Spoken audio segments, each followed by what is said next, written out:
Hello, I am Joel McLeod, and welcome to the 905. The saga of the Greenbelt is a never-ending story.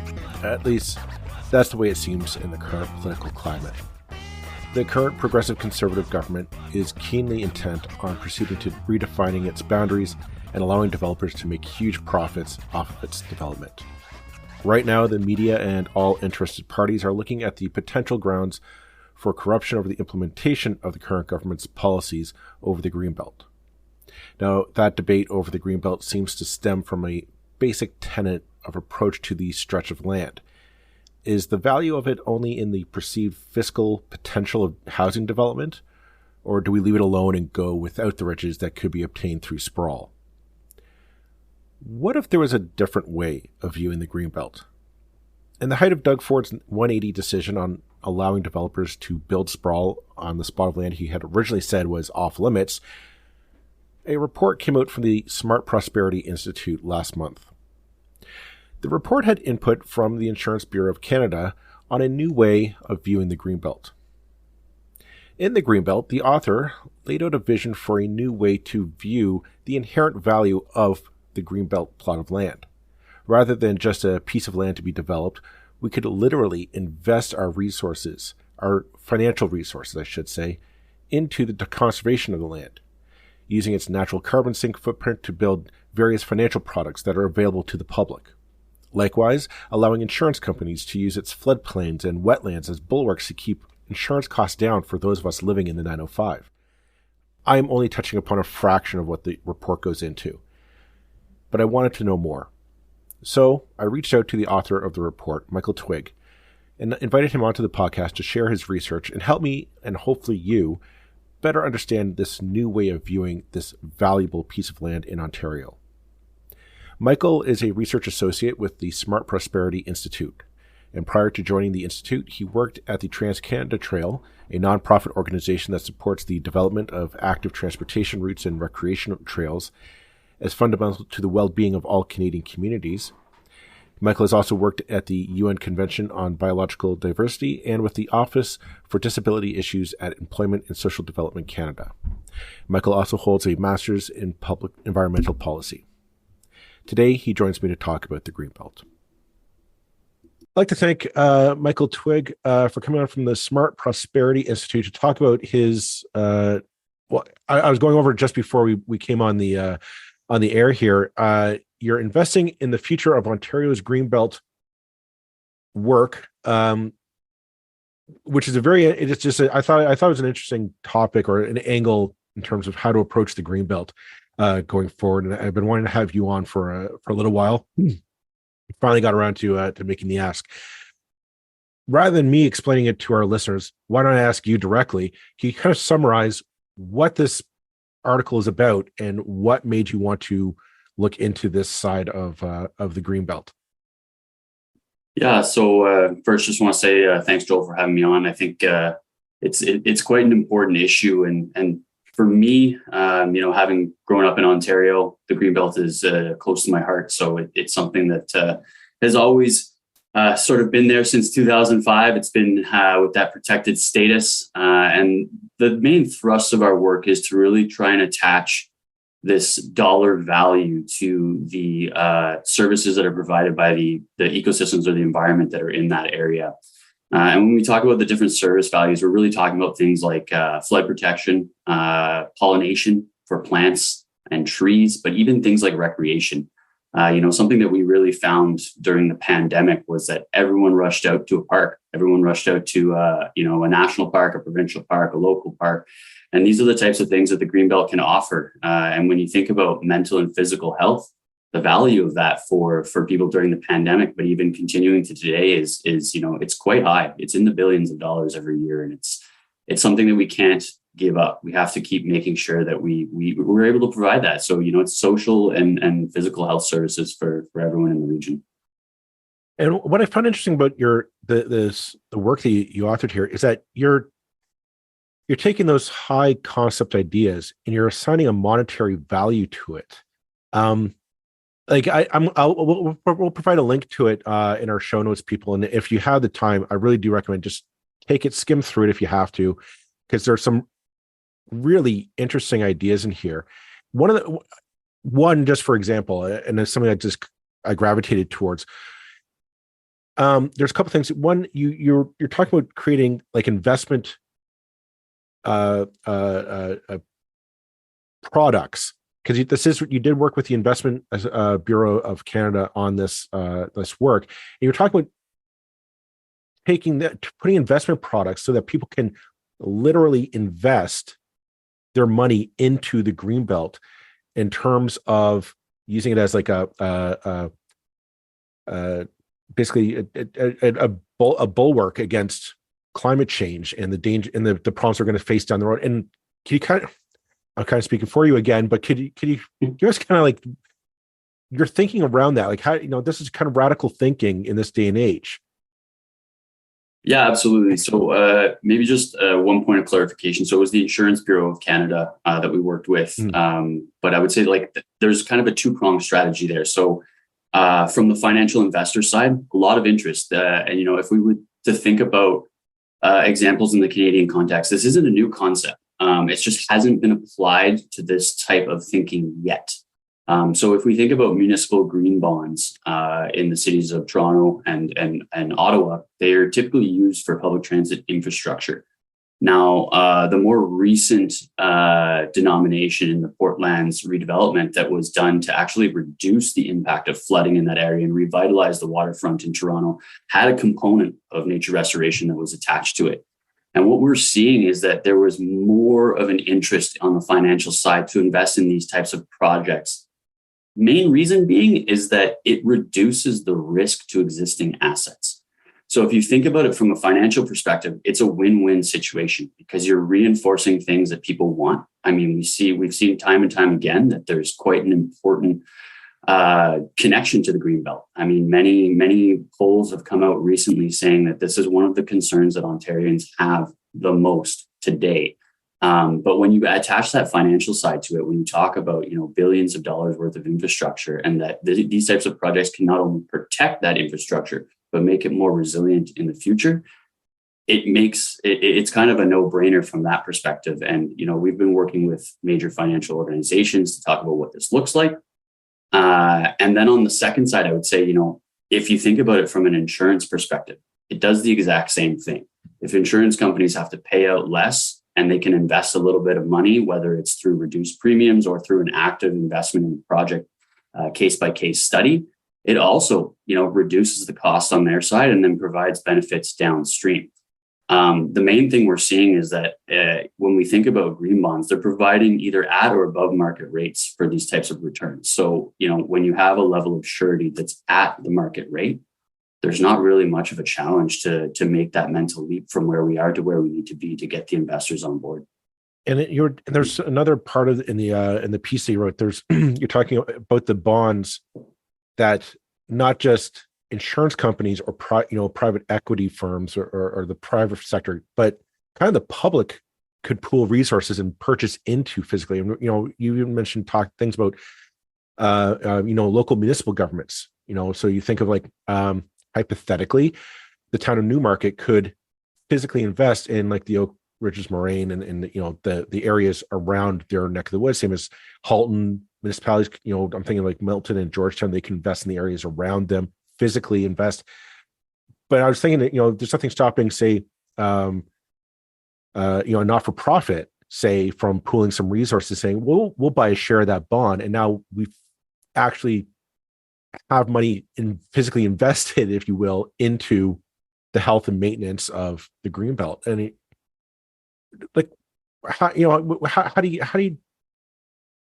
I guess I'm kind of flabbergasted because it seems so simple, but at the same time, I'm like, it's such a revolutionary idea to me of like, I actually invest in watersheds and in the farmlands and whatnot. Just tell me your thinking around that. Like how, because I'll be honest, I read it and you blew my mind here, and that's why I'm kind of talking a million miles a second here. Yeah, no worries. I mean, it's kind of funny because it's something we're hearing a lot that, it seems so simple, but how did it take us so long to get here? And what we've been finding is it really is the challenge of getting people from different sectors talking the same language. So getting people on the development side, getting people on the environmental side, getting financial institutions, insurance organizations, the legal side, really to kind of get to a point where they understand that from moving point A to point B, so investment to conservation, and then point C as the return, that's where the main challenge lies, the structure of what that investment can look like. And I can say, there are other jurisdictions in the world. We can look to our neighbors to the south. They have successful models that are run on these same principles. Their recreation models are very, very successful in terms of an investment to outcome and a repayment schedule. It's really that we happen to be a little bit slower moving and applying it to the nature context, I would say, on the Canadian side. But it's also public will and public opinion. I think, I don't want to say we've taken the Greenbelt for granted, but I think we've been very lucky to have it and to have it be a government-sponsored initiative. And now that it is, there's challenges being applied to it that, we need to address that I think it's making the opinion around that kind of be a little bit more realized that something different has to change. And, I don't want to put the onus on climate change too much, but it's one of the silver linings, if you can say that, is that a lot of different sectors are realizing that they are exposed, there's a risk there, and that this is one of the ways they can mitigate that risk and reduce their costs over the long term. Yeah, and I wanted to touch upon that, the kind of perception of this, because I think, if you read the media now, the general idea is that the Greenbelt, eventually we're going to have to develop on it. Like we're in a housing crunch in the province, and we just, what, here the fact is we're just going to have to build onto the Greenbelt to meet the housing demand. And this way of reframing that argument of this isn't land to be developed, this is land to be conserved, because the long term, the long term return on investment is going to be so much greater than the short term, building a neighborhood and flipping a profit on some housing. What has been the response to that concept? Not just, I think the public will be on board, but in terms of the private sector, what has the response been to that kind of shift in thinking? Yeah, I mean, that's a really good question. And, I can say again, from our perspective, it really comes down to, as you mentioned, return on investment over the long horizon. If we're looking at areas kind of as a blank slate to develop, we're not taking into consideration what they're already providing in terms of a cost return for communities in that area. If we think about something as simple as water quality, every municipality in the province spends money on water treatment and water quality assurances.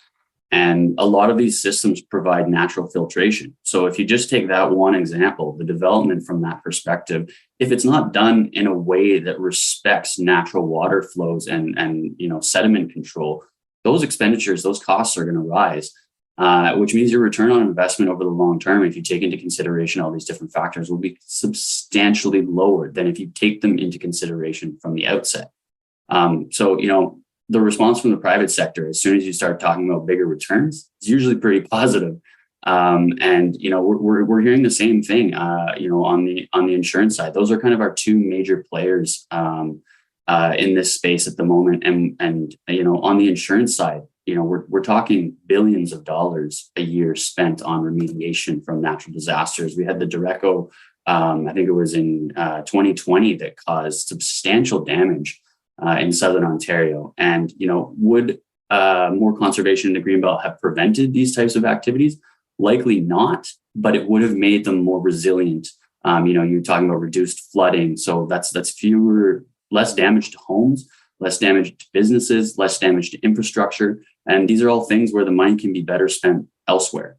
If we're constantly trying to play catch up to fix things that are breaking as a result of being more exposed and more vulnerable, we end up kind of depressing or reducing the growth that we can experience in this region as a result of its, kind of like natural dynamic attitude and atmosphere. So, if we want to have the region grow and realize its potential, realize its development potential, taking these things into consideration from the outset is starting to resonate a lot more with the private sector enterprise. And I wonder, that I find it interesting from the insurance point of view, because I live in Burlington.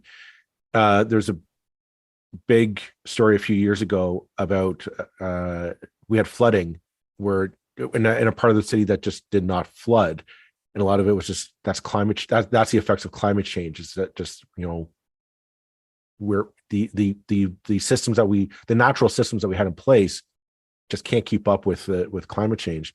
And there was I could see like there were people like, I don't have flood insurance because I never needed it. I never lived in a place that was kind of like, why would I spend money on that? Now, it's hard to find flood insurance because now you're like, well, now you're prone to flooding. And I guess we're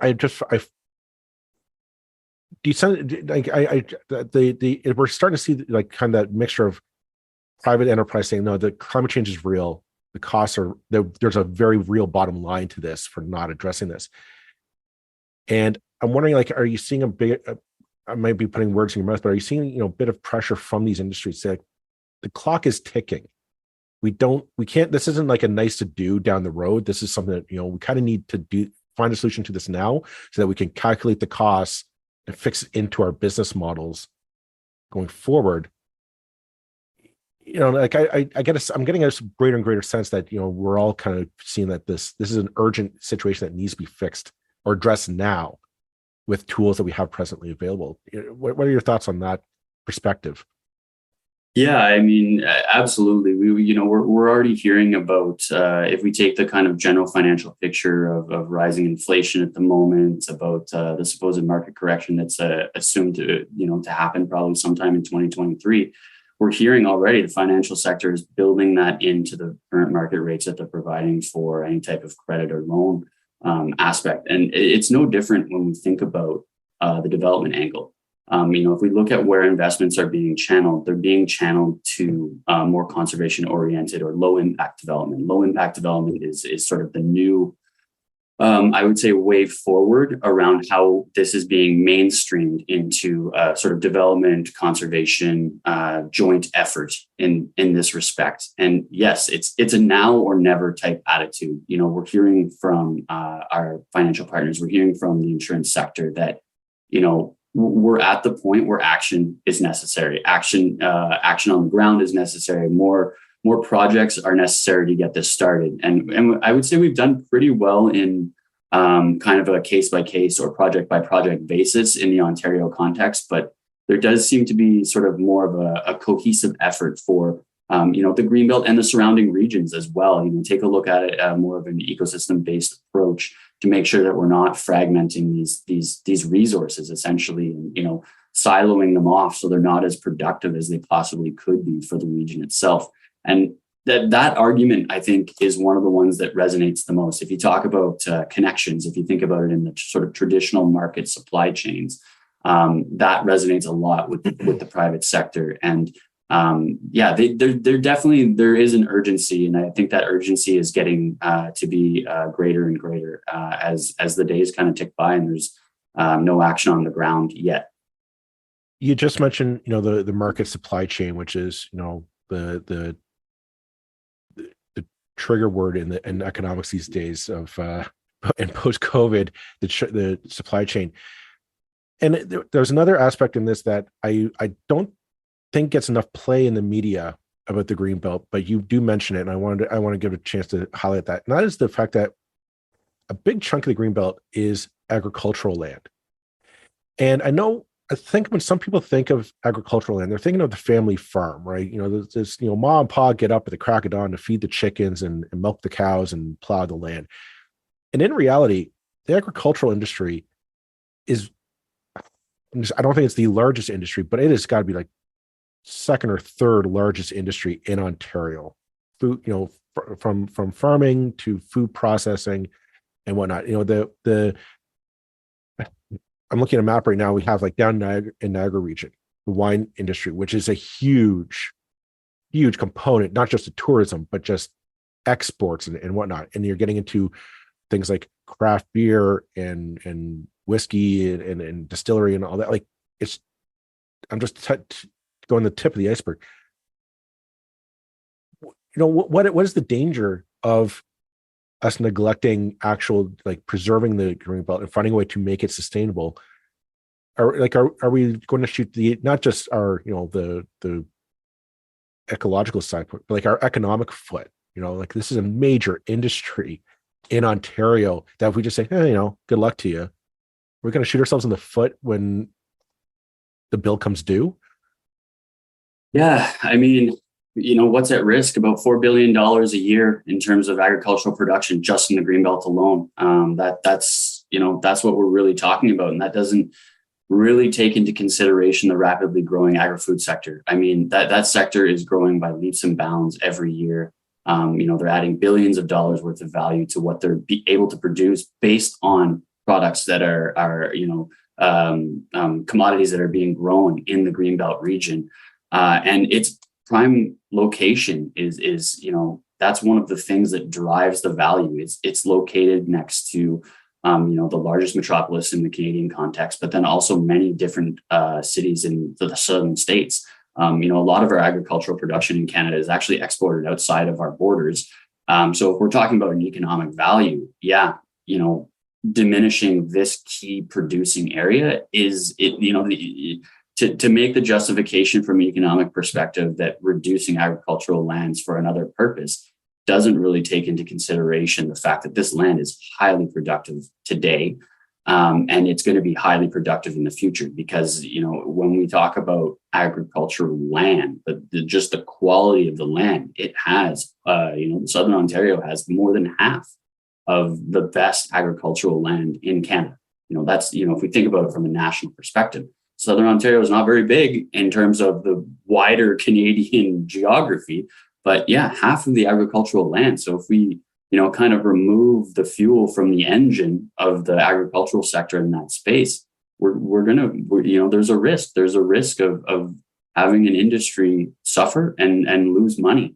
I would say that, if we don't take that into consideration as well, the productivity of this land, but also, from the perspective of what we're talking about, environmental conservation is really the willingness of producers in the region to be on board with more environmentally friendly practices. That's something we're definitely seeing in and around the Greenbelt. There's been some great work done by the Greenbelt Foundation and the Friends of the Greenbelt to work with agricultural producers to engage in, soil health, soil fertility, reduce soil erosion, reduce pollutants that run into our waterways. We're not even only just at risk of losing that economic production, we're at risk of losing a sector that is on board with conserving the Greenbelt and the economic production. It's kind of a dual-edged sword here that doesn't cut a good way either way it goes. So on that note, what's been the response from since you put this out? What have you been hearing from not just the private sector, but also municipal and the provincial, and let's even go to the top federal governments on the ideas that you're putting forward here? Yeah, I would say, the reception's been pretty good. I would say the biggest challenge we've faced thus far with, the three you mentioned is that municipal governments in Ontario are, I would say, a little bit overburdened at the moment in terms of trying to scramble to figure out exactly where the new powers lie that they're able to kind of harness. But, I'm of the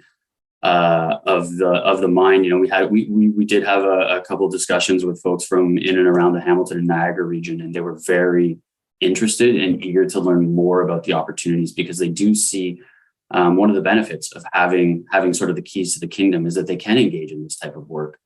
At the provincial level, they're always looking for more ways to basically reduce the cost on government, but also help in reinforce enterprise on the ground. And this is one of the ways to do it. This gets multiple sectors that are often competing.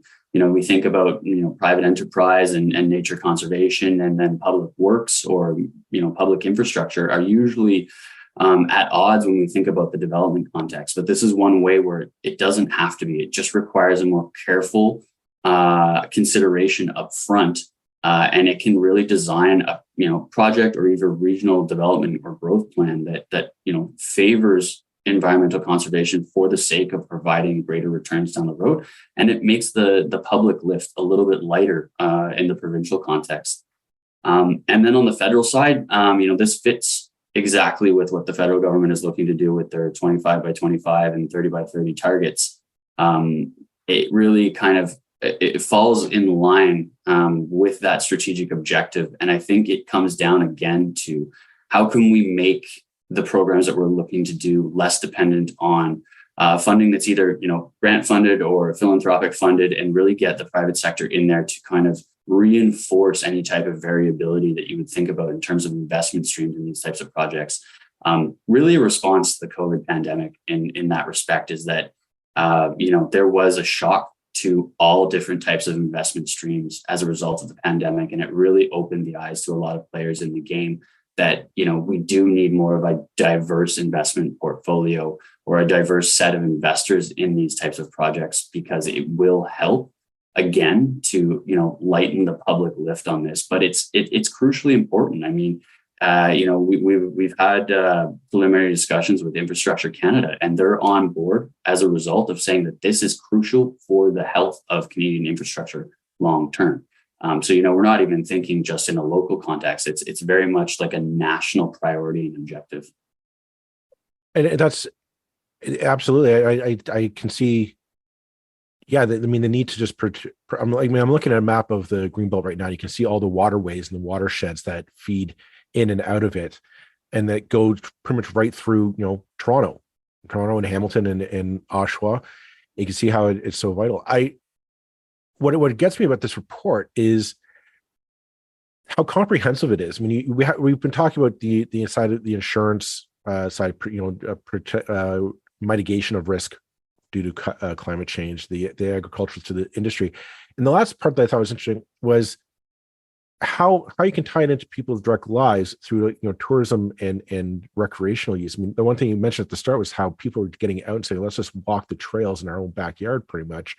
And there's a kind of a greater appreciation for the nature around us. And that's something that I always thought was interesting, is that encouragement of tourism up there, once you get people kind of actually actively involved going out to these places. We don't have to talk about provincial parks or what per se, but we're talking like resorts, conservation areas, campgrounds, and those private entities. Not really a question. There's more just a statement of fact than anything. But it's a way of just it's what I thought was unique about this approach was that it is kind of like you have social, economic, and environmental factors kind of all merging together to really reapproach our view of the Greenbelt. Yeah. I mean, that's exactly kind of what we're trying to hit on the head. I mean, if you look at the values in the report around what provides the most sort of economic benefit, it's recreation and tourism. And I would say even that number is likely a little bit on the lower end, or more of a conservative estimate, because it takes into consideration sort of direct consumption. It doesn't take into consideration the businesses that might be attached to that, or the businesses that may have supplied some type of either transportation or resources that would be, say, you purchase equipment in Toronto to then go camping in the Greenbelt. It doesn't take into consideration that linkage between those two elements as well. And it really comes down to the fact that we can't really think about these elements in isolation anymore. It's all connected, and we're finding it, through our media, through our social interactions, through our daily lives, that, we are connected to the things around us. We are connected to those around us. And I think this approach really puts that at the center. It mainstreams that idea that, there's a social connection to where we choose to go. There's an economic connection. There's a physical connection. And that really is a driving factor. And if we look, if we can develop a way to think about those connections, and it might come from a project by project basis, but if we can sort of see where those flows go and where those connections are, I think we'll definitely see the number in terms of the value of the Greenbelt for those purposes grow exponentially. And to say this again too, this doesn't even take into consideration the physical or mental health benefits, which are high. We saw that during the pandemic. They were high, and they will still be high. And I think it's something that folks are now just starting to become more aware of on their day-to-day life. Is getting outside is important. Having a park close by is important. And if you don't have a park close by, having some type of accessible connection to that, a green space or a natural space is key for your daily life. You know what? I can't think of a better way just to end off the episode on. That's a cheery note, which is something we all need these days. So thank you very much, Michael, for coming on. I look forward to future work from you on this front and see where hopefully this idea takes root and we start seeing more investment in the Greenbelt, because it's just an intriguing way of just viewing this important piece of land in the country. So thank you very much for coming on and sharing your work with us. It was a pleasure.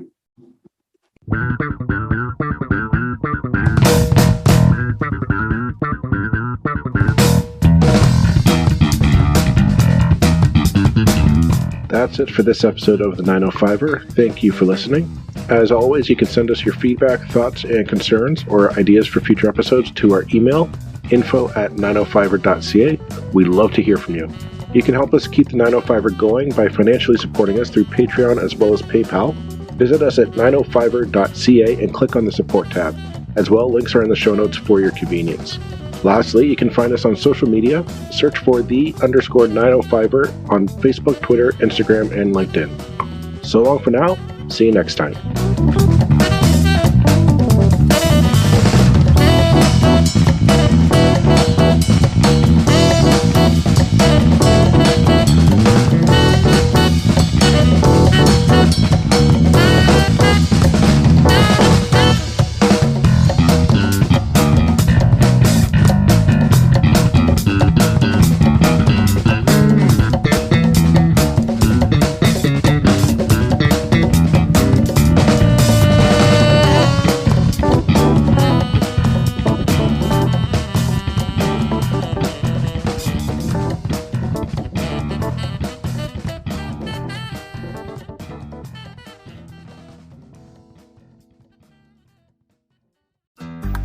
Looking to make the most out of this life and optimize your personal wellness? Then check out the Natural Man Podcast. Join me, host Mike C., as we explore all areas of human wellness, physical, mental, and emotional. Learn strategies to optimize your own well-being and be in the driver's seat of your own health. Remember, your doctor works for you. Learn biohacks, neurohacks, ways to improve sleep, and ways to optimize your body and your mind. Check us out on Apple, Spotify, the Fountain app, and at naturalmanpodcast.com.